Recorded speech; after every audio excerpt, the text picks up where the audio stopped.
What is going on, e-commerce world? I'm super excited to be with you all virtually today and share a little bit about what I think is going to be a little bit of a backdoor bait and switch for you, but I think it's the deepest truth I have to offer about how to get through this challenging time we're all facing. So today I'm here to talk and give you the proven strategy for winning on Facebook post iOS 14 update. With a spoiler alert, we are not here to talk about creative. We're here to talk about something much deeper that I think is truly what is required of you to win in this coming phase.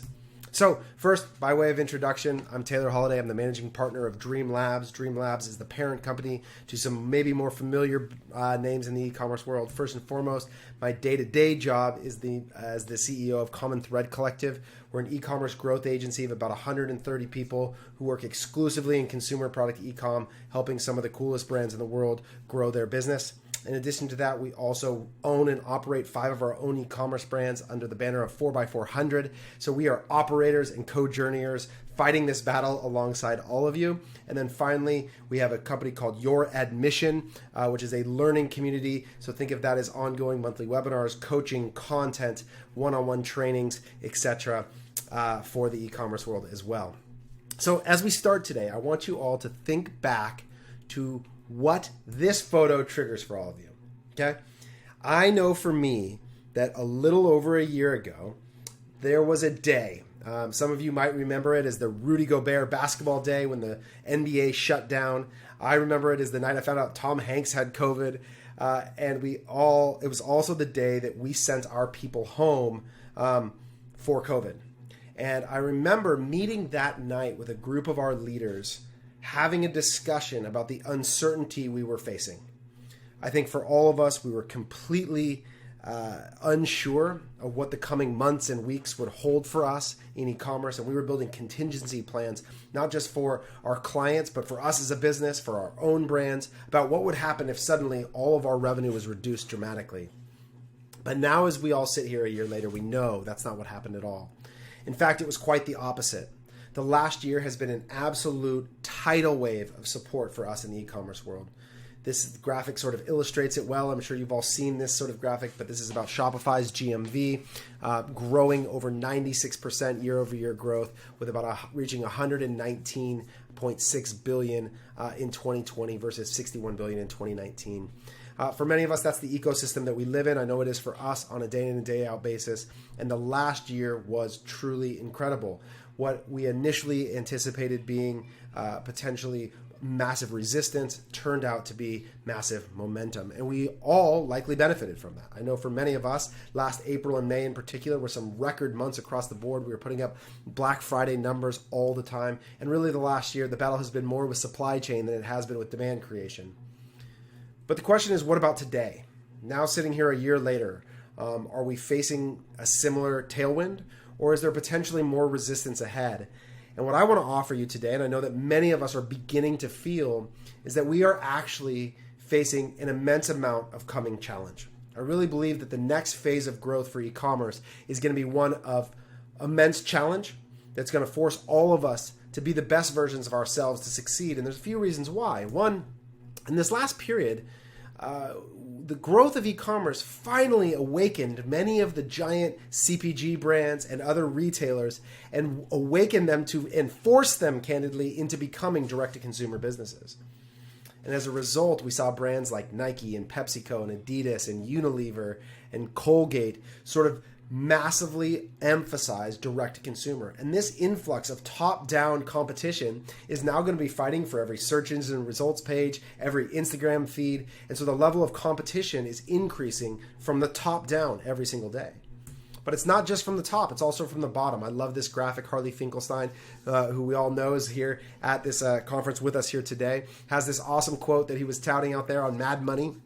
He says that every 28 seconds, a brand new entrepreneur gets their first sale on Shopify.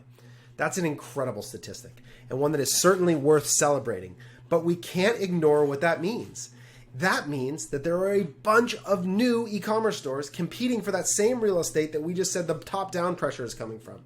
So in both directions, if you are in a product category that is ultra competitive, you are going to be seeing entrants in both directions that are now going to be competing over this landscape more than ever before. And beyond that, we have moved into what as a society is a major benefit, and that's that we are on the other side of COVID now, and where we, for many months, e-commerce or online was the only game in town. The reality is now the world is opening back up.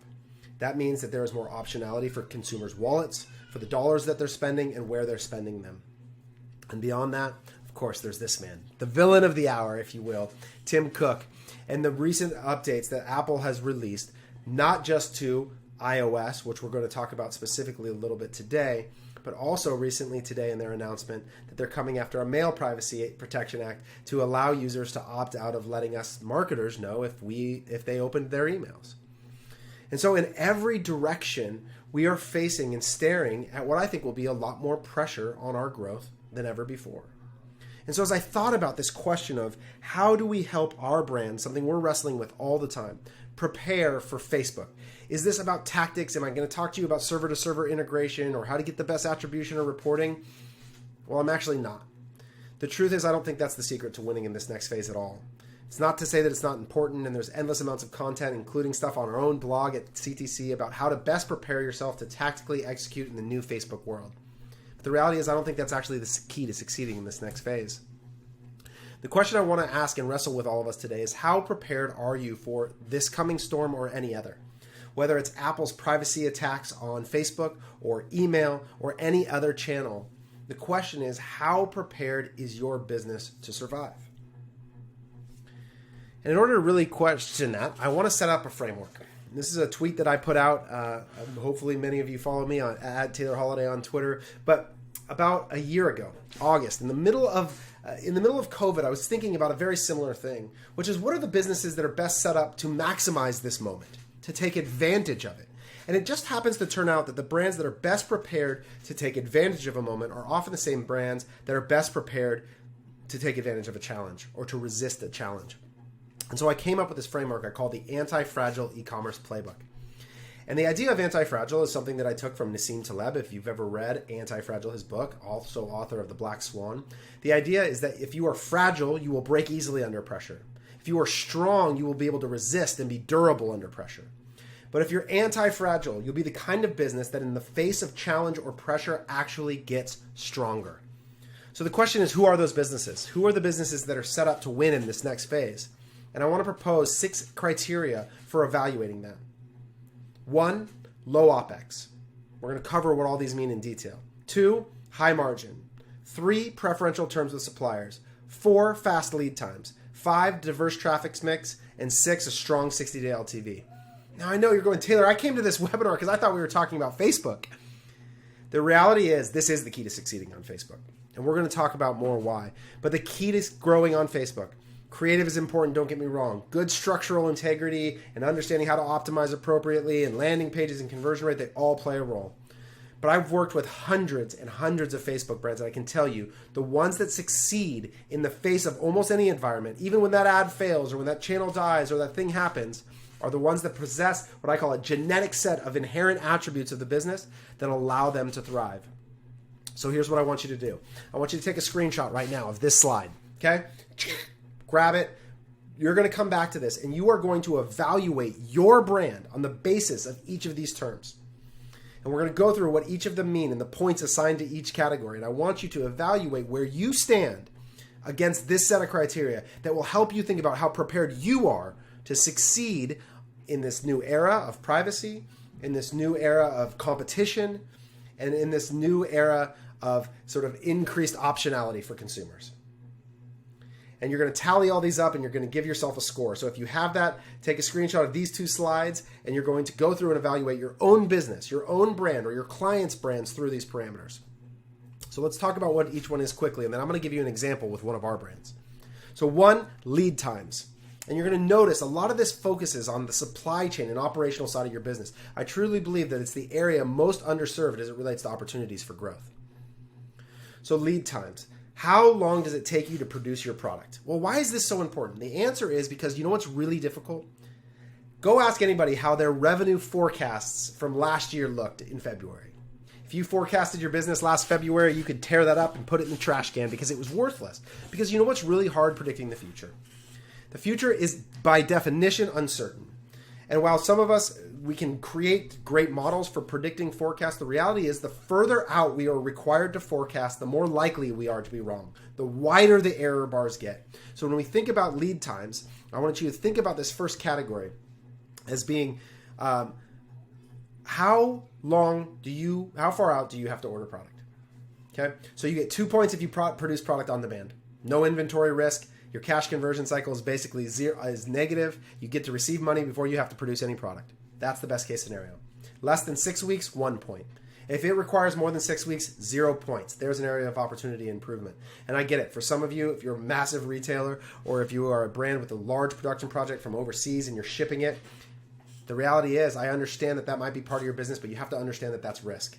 How many of you have product right now that's stuck in a port, right? I feel that. I know it. We have brands that are experiencing the same thing. Delays from China, delays from shipping that are forcing us to take on brand risk. It's a reality. Solving that might be the key to your success. Next, supplier terms. The question is, when do you have to pay for your product? Often referred to as the cash conversion cycle. When do you have to outlay cash and when do you get it back, right? So if you get net on delivery, meaning you don't have to pay for your product till after you receive it, that's 2 points. If you have to pay 0% up front, but maybe 50% when you receive the product, then you get 1 point. If you have to pay for your product up front, that is going to be a very challenging deployment of cash, 0 points. Again, what I want you to think about is what is the focus that I need to have to make my business healthy? And negotiating with your supplier to get to that, hopefully, shorter cash conversion cycle. So when we say cash conversion cycle, what we mean is how long does it take you to turn cash into product back into cash? Right? And you want that cycle to be as short as possible, or in a dream scenario, it's negative, right? Negative meaning you actually are paying for the product from the customers purchasing it themselves. Next, your OPEX is a percentage of revenue. How lean is your business? Less than 15% of revenue, 2 points. Less than 25% of revenue, 1 point. Greater than 25% of revenue, 0 points. And when I say OPEX, what I mean is everything in the accounting below the line, your general and administrative. This is payroll. This is all non-paid advertising, marketing. This is your office. This is your software. This is your equipment. Everything that would be referred to as G&A in accounting. A diverse traffic mix. Where does your traffic come from? Do you have single source channel risk? If more than 50% of your traffic is organic, 2 points. Greater than 40% of your traffic organic, 1 point. Less than 40% of your traffic organic, 0 points. Okay? Contribution margin. How much room do you have to play with? What kind of ROAS do you need to succeed? And this is really the key when we start talking about Facebook advertising. The reality is we might all be living in a world where our efficiency on the primary growth platform that we all focus on is reduced by 20%. Can you survive if that's true? If you're running at a 2.5 to 1 and suddenly that's a 2 to 1, does your business survive? Are you able to continue to invest in the channel even if the efficiency is reduced? That's the power. That's how you succeed in an iOS world. So if your contribution margin, meaning total cost after the product is delivered to the customer, all variable costs included, minus advertising, do not include advertising costs. I'm talking about fixed costs that go up in direct relation with orders. If the price goes up when orders go up, that's included in contribution margin. Greater than 75%, 2 points. Greater than 65%, 1 point. Less than 65%, 0 points. That's going to make you more susceptible to channel failure. And then finally, LTV. It's an obvious one. But we like to focus on 60-day LTV, what we often will refer to as cash multiplier. And the reason is because we have this sort of joke that everyone will die waiting for their LTV to show up. But if you look, most of your lifetime value of your customer is going to be realized in the first 60 days of that relationship anyways. And it allows you to look at a more cycle that has a more direct impact on cash and has tighter feedback loops. And the benchmark here is really about 30% increase against your average order value within 60 days. So if you have a greater than 30% increase, 2 points. Greater than 15% increase, 1 point. Less than 15%, 0 points. Okay? So as we go through this, and I give you the example, go qualify yourself against these numbers. How do you do? How do you check out? Because I'll tell you, if you're sitting in this C, D, or F range, then you are really susceptible to iOS crushing your business. Because the reality is we might be facing a reduction in performance in that primary channel. You are going to be facing more competition on your SERP page. Your Google ad prices might be going up. That SEO rank might be being competed away. And the reality is if those single things are going to destroy your business, it's going to show up here in this score. We're looking for A's and B's. That's what we're after, folks. That's what we're here to get to ensure our business can survive, and not even just survive, but thrive in these moments. to show you that this isn't just an idea that I'm proposing to you. We bleed for these ideas. I live this alongside you, so I want you to know how actually difficult it is. And I acknowledge that just increasing your margin is not something that happens overnight. But we, Facebook advertisers, who I would sort of put up against anybody in the world in our ability to make Facebook ad accounts perform, I'm telling you that I do not, when I sit with my brands, we do not think about Facebook as the primary mechanism for us to improve margin and growth. Instead, we think, all right, if Facebook's going to produce a 1.8 to 2 for us, how do we make the business work in light of that? The answer is not to try to endlessly improve your ROAS. It will not happen.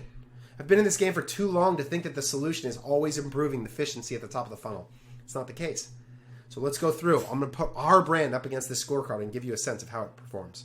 Bamboo Earth, organic skincare made from the cleanest ingredients on earth. Of course, it's a fabulous category. Any of you that are in the cosmetics and skincare, it's built for e-com. It has all of the attributes that we're going to go through. I'm going to talk about why. So number one, production. Lead times and supplier terms. Bamboo Earth, we own our own production facility in North Carolina. This is vertically integrated production. So when we think about lead times, one, we can produce any product at almost any volume within 2 to 3 weeks. So if we start seeing a change, if an ad hits, if we see in the other direction, a product launch that we thought was going to be big was smaller, we can scale up and down production relative to what's happening in real time. This significantly reduces our inventory risk. In addition, we're buying the product from ourselves. So really what we actually have costs on are actually the core materials, the raw materials, if you will, of the product, which we can get for incredibly cheap. So while our terms with those suppliers, and we do have good relationships with those suppliers, the reality is the core production, the manufacturing, what someone would call cost of goods, is money that we're paying to ourselves. So we have a completely different system because we own our own production. It's a massive advantage for us in this business. Second, OpEx is a percentage of revenue. This is the 4x400 model in a T, right? We design a business, 4x400, a holding company where we own 5 brands. It allows us to diffuse or separate out OpEx across multiple streams of revenue. So you can see, we look at this for every brand. This is just a couple of them as an example, but Bamboo Earth, OpEx, 12% of revenue. So again, that benchmark of less than 15%, you have to run lean. You have to understand that the benefit of this business versus agency, on the agency side, it's all human capital. It's all OpEx, right? My agency runs at about 60% OpEx as a percentage of revenue, right? But on the brand side, the opportunity is to do it lean, less than 15%. Bamboo Earth, 12%, 2 points. Contribution margin, beautiful. Skincare. This screenshot right out of our tool, Statless, allows us to look at a 60-day contribution margin. So on a 60-day basis for every customer that comes in, what is our actual contribution margin? You can see the AOV, 60-day LTV, refunds, shipping, taxes, average weighted cost of goods, contribution margin 83%. We can win on Facebook at a 1.5. We can win on Facebook at a 1.8. Here's the secret. Across about $500 million in spend, 50th percentile ROAS, the average outcome, about 1.9 to 1 so far this year.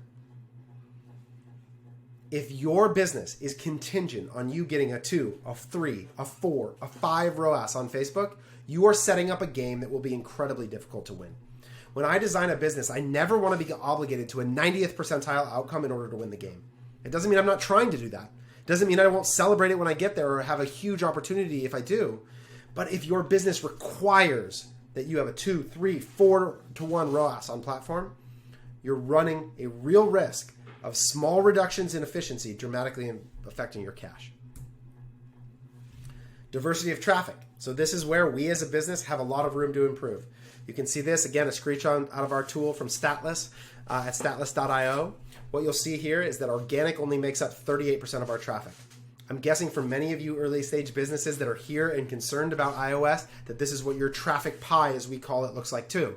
You're over-indexed on paid social, and that creates real risk.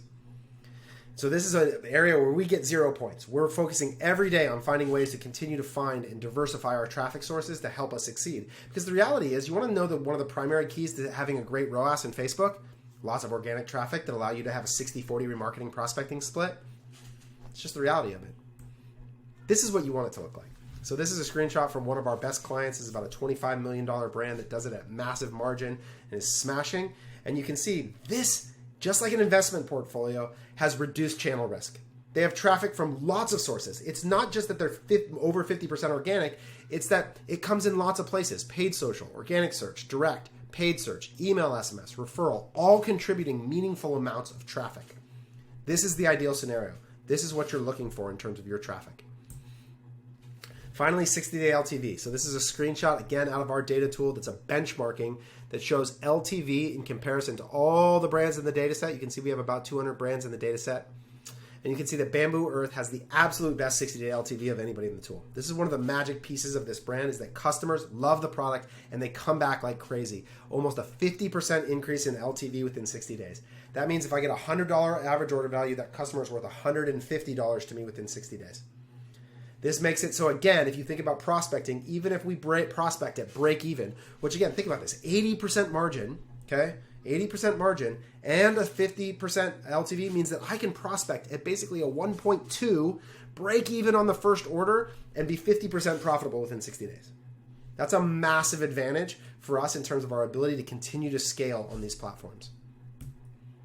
So overall, this brand's a 10. It's a low grade A, but of all of our portfolio, it's easily the fastest growing business, and it's the one that has the least concern with iOS. So the reason I bring this to you, the reason I'm sitting here not talking about ABO versus CBO, what attribution model we're using, we're not to say that it's not important, but I guarantee you it is not going to be the difference between success and failure for your business.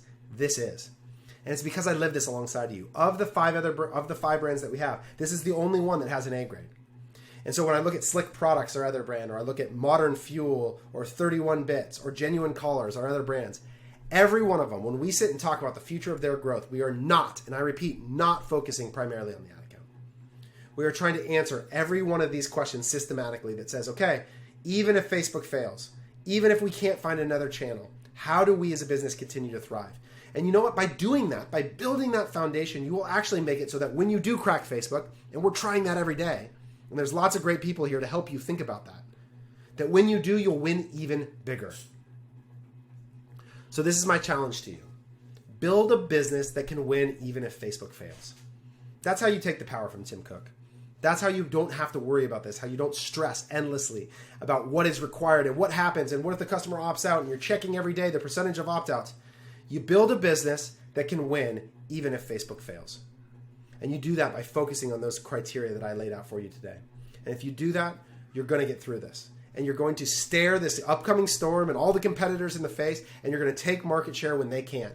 Because you're going to keep scaling when they're forced to reduce because the ROAS isn't what it used to be in 2017.